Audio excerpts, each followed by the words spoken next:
वक्त लोकसभा के रण में हम पहुंचे हैं बागपत। हम इन दोनों कामों की सराहना करें, एक तो रोड बनाना और जनता को रोड पर लाना। लहसन पार हो गया 400 पार, डीजल 100 के पार, पेट्रोल 100 के पार, उसकी बात नहीं करते ही है, सिलेंडर 1000 से पार। मोदी जी के ऊपर ही बहुत जेंट को करेंगे, बीजेपी को वोट दे। बच्चे कहाँ से फीस कहाँ से भरेंगे जब 10 साल पेमेंट नहीं मिलेगा। ना करो यारो, तकदीर बदलती रहती है, शीशा तो वही रहता है, तस्वीर बदलती रहती है। भिखारी बना दिए 5 किलो उसका अनाज, पहियो तरक्की है, विकास करा 5 किलो अनाज दे रहे हैं। घमंड की आंधियों से दरख्त की हर शाख चटक जाएगी, शाख वही बचेगी जो लचक जाएगी। चाइना के सामान की और मोदी के जुबान की कोई गारंटी नहीं भाई साहब।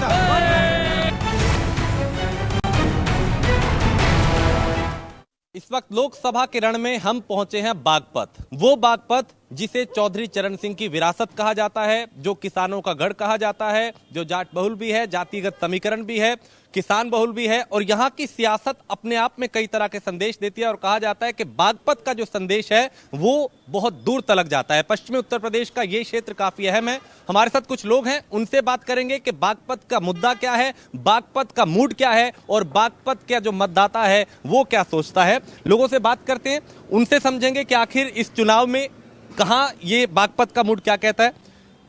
बागपत में चूंकि समीकरण सारे इस बार बदल चुके हैं, पहले जो चौधरी साहब उधर थे अभी इधर आ गए हैं। जयंत चौधरी के बीजेपी के साथ जाने में क्या समीकरण बदला और क्या मुद्दा इस बार बागपत का? समीकरण तो पहले वाला ही है। जो लोग हैं वो पूरे बीजेपी के साथ जुड़े हुए हैं, मोदी जी के साथ जुड़े हुए हैं। मोदी जी के ऊपर ही बहुत जेंट को करेंगे। और मेन मुद्दा जो है यहाँ पे जो है विकास का ही है। बागपत जो अभी पिछड़ा हुआ है, उत्तर प्रदेश के काफ़ी सारे इलाके जो व्यापार की दृष्टि से अच्छे चल रहे हैं, अभी जैसे जैसे कनेक्टिविटी बढ़ रही है तो उस हिसाब से बागपत का विकास भी बढ़ेगा, यही हम आशा करते हैं। और चूंकि ये किसान बेल्ट कहा जाता है, ऐसे में आपको लगता है किसानों के लिए इस सरकार ने काम किया? हाँ लगता है, बिल्कुल लगता है। अभी चौधरी चरण सिंह जो कल तक अखिलेश के साथ थे, अभी मोदी जी के साथ हैं, उनके इधर से उधर जाने में कोई माइंडसेट चेंज हुआ, कोई परिवर्तन हुआ, कोई समीकरण बदला? नहीं, कोई नहीं बदला, बिल्कुल बीजेपी को वोट दे। बीजेपी को वोट दे। तो देखिए यहाँ पे चूंकि और लोग हैं, उनसे बात करते हैं, क्या समीकरण यहाँ का, क्या मुद्दा? ये मुद्दा है किसानों का कोई काम नहीं हुआ, कुछ नहीं हुआ। किसानों की शहादत भूल गए जयंत चौधरी भी। 750 किसान शहीद हुए, बीजेपी सरकार में ही तो शहीद हुए। तो कह रहे हैं बहुत काम हुआ। क्या काम हुआ है बताओ, क्या गिनवा होना किसानों के लिए? क्यों किसान फिर बॉर्डर पे, क्यों उनके लिए किले को गाड़ी जा रही, बॉर्डर लगाए जा रहे हैं, उन्हें बॉर्डर पार नहीं किया जा रहा। ये भी तो बीजेपी सरकार है। और कहाँ ये गन्ने का पेमेंट कहाँ किसानों का, किसानों की आय कहाँ दुगनी होगी बताओ। लाल टोपी समाजवादी पार्टी के समर्थक हैं आप, है ना? चलिए ठीक है, वो कोई बात नहीं। लेकिन जयंत चौधरी जो कल तक आपके साथ थे, आज वो उनके साथ हैं, तो जाटों की बात तो वो भी करते थे, यही बातें। अब वो चुप हैं। क्या उनके उधर जाने के बाद आपको लगता है आपका पलड़ा हल्का हो गया? भैया हमारा पलड़ा हल्का नहीं हो, हमारा भारी हो गया। भारी है उनके ये कह रहे हैं चिंता करा। पहले 2017 में चुनाव लड़े, एक विधायक आया, हमारे साथ मिलकर चुनाव लड़े, 9 विधायक आए। और अब की बार अगर हम साला होकर चल रहे हैं, हम भी अब भी 7 सीट दे रहे थे, लेकिन 7 उन्हें कम लगी, 2 ज्यादा लगी, और दोनों आ रहे हैं, खत्म हो जाएगी कहानी। तो कह रहे हैं हमने चौधरी साहब को भारत रत्न दे दिया, किसानों का सम्मान कर चौधरी चरण, इसीलिए वो कह रहे हैं चौधरी चरण सिंह अपने आप में खुद भारत रत्न है। भारत रत्न की जरूरत नहीं थी, वो खुद भारत रत्न है। क्या चौधरी साहब का वो भाजपा नहीं थी जब बंगला खाली हुआ, जब लट बजाया हाथरस में, जब जयंत चौधरी पर लट बजाया, जब भाजपा नहीं थी? जब किसान 750 किसान शहीद हो गए तब भाजपा नहीं थी? तब कहाँ थी वो बीजेपी? जब भाजपा के जो किसानों के नेता हैं मेन जयंत चौधरी, उन्होंने कुछ सोच समझ के तो निर्णय लिया होगा जो बीजेपी के साथ गए। वो इसलिए तो बीजेपी के साथ गए, उन्होंने कुछ सोच समझ के निर्णय लिया होगा कि हमारा बीजेपी के साथ जाने में हित है, किसानों का हित है, यही सोच करके तो वो बीजेपी के साथ गए। बताइए, उनको लगा कि यहाँ घाटे का सौदा है, किसानों का हित कैसे होगा, वो उधर चले गए। सुनो, घर अगर उन्हें लगा हित है, उनके जाने के बाद भी किसानों का धरना प्रदर्शन चल रहा है, वो क्यों समाप्त नहीं कराया? जयंत चौधरी अगर वहां गए तो अपनी बात क्यों नहीं मनवाई? क्यों जो है उनका धरना समाप्त नहीं करवाया? सड़कों पे ऐसा तो बागा बॉर्डर पे भी बांध नहीं लग रहा, जैसा सड़कों पे यहाँ बॉर्डरों पे जो है प्रशासन ने जाम लगा रखा, किसान को घुसने नहीं दे रहा। आपको भी लगता है यहाँ पे जयंत के उस तरफ जाने के बाद कुछ समीकरण बदला? हाँ, समीकरण बदला है। जो आजकल बीजेपी में टूटती वो पूरी हो गई है, क्योंकि जाट 2 समाज में बटा हुआ था, कुछ आधा बीजेपी में था और आधा आरएलडी के साथ में था, और अब एकजुट हो गए हैं। तो उससे सारे मतलब किसान का मेरे वर्ग के लिए काम हुआ है। किसान का मेरा वर्ग एक साथ जुट हो गया है, और एकजुट होने के बाद में ही एक शक्ति प्रदर्शन होता है, और जो कि वो हो चुका है, उसमें कहीं भी संशय नहीं है। अभी जैसे मेरे भाई ने कहा कि किसानों के लिए क्या किया है, अभी किसानों के लिए बिजली फ्री की गई है। क्या किसी गवर्नमेंट में हुई है बिजली फ्री? नहीं हुई है। अभी नहीं, बिजली अभी कहाँ फ्री हुई है? घोषणा ही तो हुई है, घोषणा ही तो हुई है। नहीं घोषणा हुई है, फ्री नहीं हुई है। घोषणा होने से क्या हो, घोषणा तो इन्होंने बहुत पहले करी थी किसानों का। आप ट्वेल्व के बिल नहीं आ रहे हैं, 12 के बिल नहीं आ रहे हैं, आप जाके देख सकते हैं। किसानों से पूछो, हम किसान हैं, हमसे पूछो। मूल रूप से ये जो कॉन्स्टिट्यूएंसी है जिसमें हम खड़े हैं, यहाँ की हवा में चौधरी साहब को महसूस किया जाता है। प्रश्न ये उठता है, ये देश की जो सल्तनत होगी उसका चुनाव है। आज जो हालात बदले हैं, जैन जी की क्या मजबूरियां रही होंगी ये तो वो जानते हैं, लेकिन मूल रूप से जो हमारा उनका 22 में गठबंधन था वो एक नेचुरल गठबंधन था। आप लोग भी, बौद्धिक जगत के लोग भी, मीडिया के लोग भी जैन चौधरी जी के इंटरव्यू देख रहे होंगे। मैं देख रहा था एक नेशनल इलेक्ट्रॉनिक मीडिया पर, वो कह रहे थे हमने विचारधारा नहीं बदली है। तो इसका मतलब ये गठबंधन कोई गठबंधन तो है नहीं। अब बहुत जिस तरह का एक आजकल माहौल बनाया जा रहा है ये उसके कारण है। जहाँ तक किसान घाटा तो इसमें समाजवादी पार्टी का भी है ना, अगर उनका साथ छोड़ा तो अभी वो कह रहे हैं कि हम अभी बहुत से गाँव में गए, जाट थे या अलग समुदाय के किसान थे, वो कह रहे हैं जहाँ जैन थे हम वहाँ हैं। तो इसमें पीछे तो आप रह गए। देखिएगा, हमारी जो पार्टी है, चौधरी चरण सिंह की जो राजनीतिक और बौद्धिक विरासत है उसका प्रतिनिधित्व करती है, साफ सी बात है। और उनकी विरासत का लगभग 99% हिस्सा समाजवादी पार्टी के साथ है और हम ही उनके राजनीतिक उत्तराधिकारी हैं। अगर हम आप लोग मैनिफेस्टो उठा के देखें तो हमारा जो मैनिफेस्टो होता है उसमें किसान केंद्र बिंदु होता है, ठीक है। और बार बार ये कहने के बावजूद भी हम यहाँ बहुत अच्छी फाइट करेंगे। ये तो बताइए फाइट कैसे करेंगे? फाइट ऐसे करेंगे। हाँ, अच्छा, ये कुछ कहना चाह रहे हैं? हाँ, ऐसा है, हम लोग मान लिया किसी पार्टी विशेष के सपोर्ट करते हैं, हमारे मन में भी वो है, हमारे दिल में भी वही है। और आज उसे मान लिया हमने सपोर्ट कर दिया और कल को जाके वो दूसरी पार्टी में जाए तो वो तो अपना स्वार्थ सिद्ध कर लेंगे। हमारा क्या है, बताइए हमारा क्या है? तो अभी वो अगर अपना स्वार्थ सिद्ध किया उन्होंने, इसमें आप कहने कि हमारा क्या, तो अभी आपका वोट किधर? बताओ, आपका उन्हीं के साथ रहेगा या आप उनके खिलाफ? तो माइंड सेट कर लिया, हमारा माइंड सेट कैसे हो जाएगा जल्दी? हम कैसे लोक दल से, बीजेपी और बीडीपी से, सपा सिपा से इस पर कैसे चले जाएंगे? कोई नहीं आने का बस। लेकिन राजनीति में चूंकि यहाँ तो कोई किसी का नहीं है। नहीं, एक मिनट राजनीति में यही नहीं, एक चीज यही देखिए, यही बार इस क्षेत्र का वोटर वोट डालने से पहले 100 बार सोच रहा है करना क्या चाहिए। वोटर कंफ्यूज है। नहीं कंफ्यूज नहीं है। वोटर सारा आरएलडी के साथ है और पहले भी आरएलडी के साथ थे। अब बीजेपी से गठबंधन होने के बाद में मजबूती आई है। के साथ खड़े, कह रहे हैं, कोई कंफ्यूजन नहीं है। बताइए, मैंने जो बात कही ना, पहले इन्हें सोचना पड़ेगा। ये वास्तव में आरएलडी के साथ होंगे।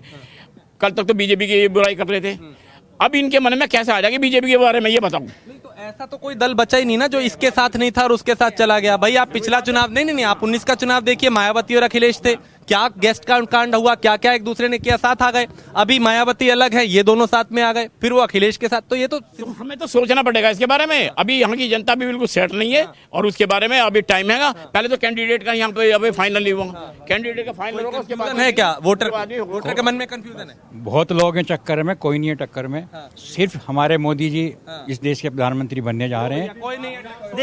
देखिए, अभी एक बहुत बड़ा, सुनिए, ये जो भारतीय जनता पार्टी और लोकदल का गठबंधन है, ये अपने आप में बयां कर रहे हैं, यहाँ लोकदल लड़ रहे हैं, लेकिन भारतीय जनता पार्टी वाले फूल की बात कह रहे हैं। वो पता नहीं मशीन में वो सिंबल ही नहीं मिलेगा। तो रोज झगड़े हो रहे हैं, रोज क्लैश हो रहा है, रोज आप भी सुन रहे होंगे कि दोनों जो दल साथ आए हैं उनके दिल नहीं मिले। हमारे पूर्व प्रधानमंत्री चौधरी चरण सिंह जी ने जमींदार खात्मा किया था और गन्ने का भाव बढ़ाया था। ऐसे प्रधानमंत्री हो ही नहीं सकते। हम उनके पोते को, जयंत जी को वोट देंगे। अच्छा, वो चाहे कहीं भी जाए आप उनके साथ हैं? हाँ, हम उनके साथ हैं। ये लीजिए, ये एक बड़ी बात है। आपके साथ थे तो वो इधर थे, अभी उधर है तो वो उधर है। बिल्कुल, ये अपना मत हो सकता है, बिल्कुल ठीक है। ठीक, सबसे बड़ी बात है अभी सपा में कोई कैंडिडेट ही डिक्लेयर नहीं हो पा रहा है। जो अपने कैंडिडेट को नहीं अभी चूज कर पा रहे हैं कि बागपत से लड़ेगा कौन। आप ये देखिए, अभी तक मनोज चौधरी की बात चल रही थी, अभी जो नया नाम आ गया अमरपाल शर्मा जी का, तो अभी तो यही कंफ्यूजन में है। कंफ्यूजन बहुत है समाजवादी में। देखिएगा, अभी कई जगह भारतीय जनता पार्टी ने जो अपने प्रत्याशियों की सूची जारी की थी, उन लोगों ने चुनाव लड़ने से मना कर दिया। तो बिल्कुल एंटी इनकम्बेंसी है, जबरदस्त। में कंफ्यूजन तो बहुत है। गौतम बुद्ध नगर हो, बदायूं, कई जगह के उम्मीदवार। अजी हमें तो ये बताओ, ये इनका तो चलता रहेगा। हमारे 15 लाख कब आएंगे? 15 लाख कब जाएंगे मोदी जी? हमें ये बता दो। जब तक हमें 15 लाख नहीं मिलने के, जब तक तो हम मोदी जी के साथ। आज जिस दिन हमें जो सोना बना के दे देंगे राहुल जी, उस दिन हम राहुल के साथ। हमें तो 15 लाख बता दो, 15 लाख पे क्या है वो, ये तो मोदी जी ने यूँ बताओ। 2 करोड़ नौकरी का इन्होंने वादा किया था, 2 करोड़ रुपए, कितने लोगों को नौकरी दी? ये बेरोजगारी पे क्यों नहीं बात करते? ये शिक्षा पे क्यों नहीं बात करते? ये स्वास्थ्य पे बात क्यों नहीं करते? हमारे देश के अंदर नौजवानों को उत्तर प्रदेश के अंदर मात्र 72,000 भर्ती, शिक्षा के क्षेत्र में 58,000 भर्ती, उसके दूसरे राउंड में 48,000 भर्ती केवल उत्तर प्रदेश के अंदर। 2 लाख वैकेंसी 3 डिपार्टमेंटों के अंदर दी गई। सब कागजों पे है, कागजों पे है, कहीं कुछ नहीं है, सब पेपर लीकेज कर दें। सबके पेपर लीक हैं, कोई भर्ती नहीं हुई है। ठीक है, अभी डॉक्टर वे जो भर्ती हुए हैं मास्टर या डॉक्टर कहाँ हैं? वे हैं कहाँ? वे दिखाओ तो सही। 2 गुजराती तो बेचने वाले हैं देश को और 2 खरीदने वाले हैं, और किसी का विकास नहीं हो रहा, और कोई विकास नहीं हो रहा। तो इन्होंने भाई से लड़ाने का काम किया और कुछ नहीं किया देश में। हम इनसे ये पूछना चाहते हैं, जब अखिलेश की सरकार थी, कांग्रेस की सरकार थी, उस टाइम में हमारे यहाँ सड़क निर्माण का टेंडर छोड़े गए, माफिया खत्म हो गए। वो कह रहे हैं माफिया यूपी से खत्म हो गए। सारे माफिया खत्म, सिर्फ समस्या उन्हें है जिनकी गुंडागर्दी जो है नहीं चल रही। बिल्कुल, ये जो लाल टोपी है ना, ये गुंडागर्दी के सिवाय इसके पास में कुछ नहीं धरा। अब बताओ क्या करें इनका? अब इनके मुद्दा नहीं, अभी मुद्दे पे। और क्या, और ये बताओ क्या चाहिए? अब आप इसे गुंडा मत बोलिए, हम बात कर रहे हैं। मैं बता रहा हूँ, ये लाल टोपी जो है ना, मैं कह रहा हूँ ये सुन लो। अब क्या कमी रह गई? यहाँ ये बताइए क्या कमी रह गई? कमी ये रह गई, 40 नौजवान मरे थे हमारे भाई, फौजी मरे थे। वो RDX कहाँ से आज तक जांच क्यों नहीं हुई उसकी? कौन पकड़ा गया आज तक? बताओ तुम मुझे। उसके बाद तो चुनाव हुआ, सुनिए, उसके बाद चुनाव हुआ और उस चुनाव में तो और ज्यादा सीटें आई। कोई सुनो, ये ईवीएम मशीन हटा दो, पता चल जाएगा औकात का क्या औकात है इनकी, क्या है। सुन यहाँ में से सुनो, मेरे घर में चुनाव होता है जब तो आपको 58 सीट मिलती है तो वह ईवीएम ठीक है। अगर ईवीएम अगर खराब है तो जब यूपी का केंद्र का सब्जियों के चुनाव होते हैं। मेरे घर में से 3 पीढ़ी फौज की वो नौकरी कर रही है, इनसे पूछिए है क्या कोई इनके घर में से? अभी जब अग्निवीर की योजना लागू हुई थी और फिलहाल में जो नए दल बदल कर गए हैं, वो पूरे उत्तर प्रदेश में अग्निवीर योजना के विरोध में जगह जगह नौजवानों को आंदोलित कर रहे थे। तो ये जो नौजवान है जब मत देने के जाएगा तो वो ये विचार करेगा कि ये किसके साथ धोखा। ये बताएं, ये यहाँ का सबसे अहम मुद्दा क्या है जिसपे आपको लगता है कि भैया बेरोजगारी कोई मुद्दा है? सारे मुद्दे खत्म। सुनो, बेरोजगारी, शिक्षा, चिकित्सा, चवन्नी भी नहीं है, ये तो दुवन्नी भी नहीं पाई। क्या हो रहा है? खिसियानी बिल्ली खंबा नोचे। ये रुपया हो गया, ये चवन्नी नहीं, अब ये रुपया हो गया। क्योंकि जब तक इनके साथ थे तो इनका वजन भारी था, आज वो उधर चले गए तो वो रुपया हो गया। खड़ा हुआ सड़क पर मेरा ताम झाम होगा। देख यार, देखो।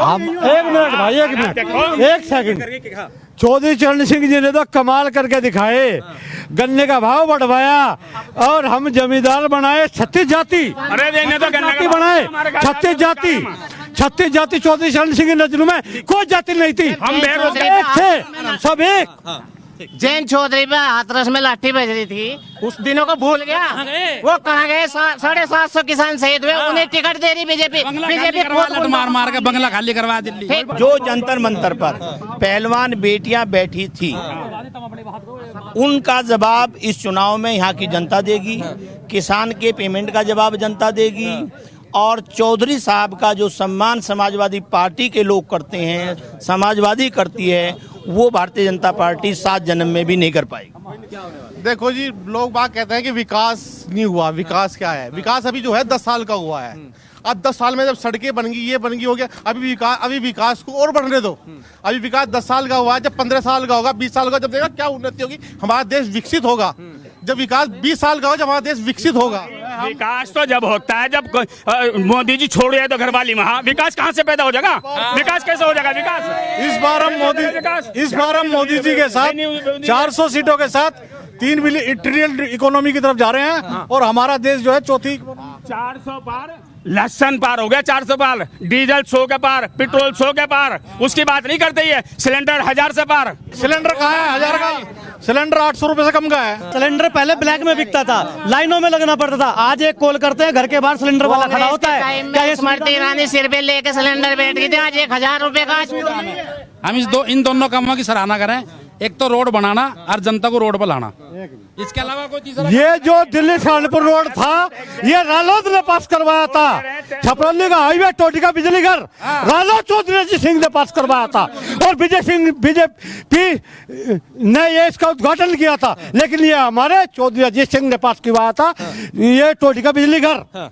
बड़ी बात यह है कि जब बागपत की हम बात करते हैं, क्या किसानों की समस्या का समाधान हुआ? सबसे बड़ी बात यह है, गन्ना मूल्य की बात करें, गन्ना बेल्ट है, किसानों के पास में क्या दिक्कत है ये बताओ। बताइए दिक्कत। 85% गन्ना मिल में जा चुका, लेकिन रेट का पता नहीं लग रहा किस रेट से मिलेगा। रेट काम यूँ कह रहे हैं कि इस गन्ने का पेमेंट ना मिलो हमें 10 साल, लेकिन कानून व्यवस्था ठीक होनी चाहिए। बच्चे कहाँ से फीस कहाँ से भरेंगे अगर 10 साल पेमेंट नहीं मिलेगा? बच्चों की फीस कहाँ से भरेंगे, एजुकेशन कहाँ से देंगे, बीमारी में कहाँ से लगाएंगे? आपने कह दिया 10 साल हमें पेमेंट ना मिले तो क्या जरूरत पड़ रही है ये तो बता दो। सरकार जो जब फ्री चाचा मोदी की एक प्राथमिकता है, भिखारी बना दिया, 5 किलो उस पर अनाज पाइयो, तरक्की हो, विकास करा, 5 किलो अनाज दे रहे हैं। 5 किलो अनाज में क्या हो रहा है बताओ तुम मुझे। 80 करोड़ मोदी जी कह रहे हैं, हमारे मोदी जी अनाज बंद क्यों नहीं करते? ये अनाज लेना बंद करो। काका जी से एक बात पूछ लो कि जो खाद का कट्टा आवे वो 5 किलो कम करके पैसे कुछ कम होने चाहिए या पैसे बढ़ने चाहिए? देखिए वजन घटा दिया, बढ़ा दिए। देखिए ये जो नैरेटिव भारतीय जनता पार्टी ने जो देश भर में नैरेटिव डेवलप किया है, वो धार्मिक ध्रुवीकरण के आधार पर किया है, ठीक है। जबकि हमारे यहाँ की जो संवैधानिक व्यवस्था है और कॉमन मैन का भी ये मानना है, वो सहिष्णु है, वो भाईचारे में विश्वास करता है। तो समाजवादी पार्टी भाईचारे में विश्वास करती है, और जो ये 26 अप्रैल को चुनाव होने जा रहा है, निश्चित रूप से बागपत लोकसभा क्षेत्र का लगभग 16.5 लाख। बताइए उधर देखिए बड़ी संख्या में समाज। लेकिन एक बात बताइए, एक मिनट, एक सवाल ये भी है कि एक तरफ हम मोदी जी को देख रहे हैं, योगी जी को देख रहे हैं, बीजेपी के दिग्गज सभाएं सब कर रहे हैं, अखिलेश यादव कहाँ है?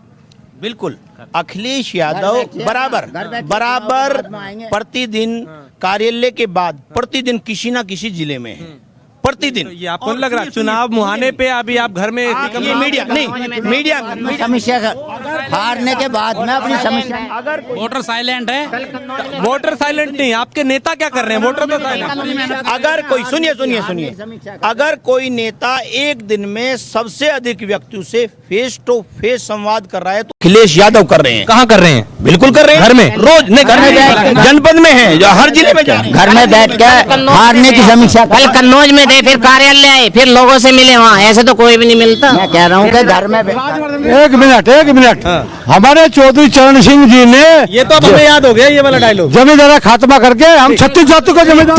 ठीक सुनो, और गन्ने का भाव बढ़ाया, चौधरी अजीत सिंह ने मिल बनवाए, टोटी का बिजली घर बनवाया। अच्छा, ठीक। और चौधरी जयंत चौधरी जैसे नेता बेदाग है ही नहीं। ठीक है।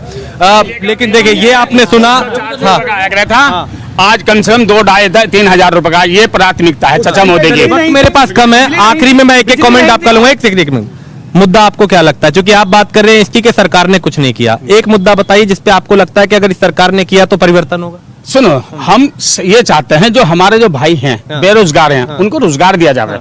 रोजगार एक बड़ा मुद्दा है, ये चुनौती बड़ा मुद्दा है, महंगाई सबसे बड़ा मुद्दा है। चीज जो है कानून व्यवस्था, सुरक्षा, स्वास्थ्य, शिक्षा, सब पे जोर, सबका कानून व्यवस्था। सुनो, इंसान को जीने के लिए 3 चीज की जरूरत पड़ती है, रोटी, कपड़ा और मकान। ऐसी कोई सरकार नहीं आई जिसने जो है कफन पे भी जो है GST लगा दी हो। अगर कोई सरकार आई हो तो आज तक बता दो। ये सुनो, मेरी बात पूरी हो जान दो, 1 मिनट। ये जितने भी कह रहे हैं किसान, जब से देश और प्रदेश में जो है बीजेपी की सरकार आई है, इतना अहंकार और इतना हिटलर शाही रवैया है। मैं आपको एक शेर के जरिए बता दूं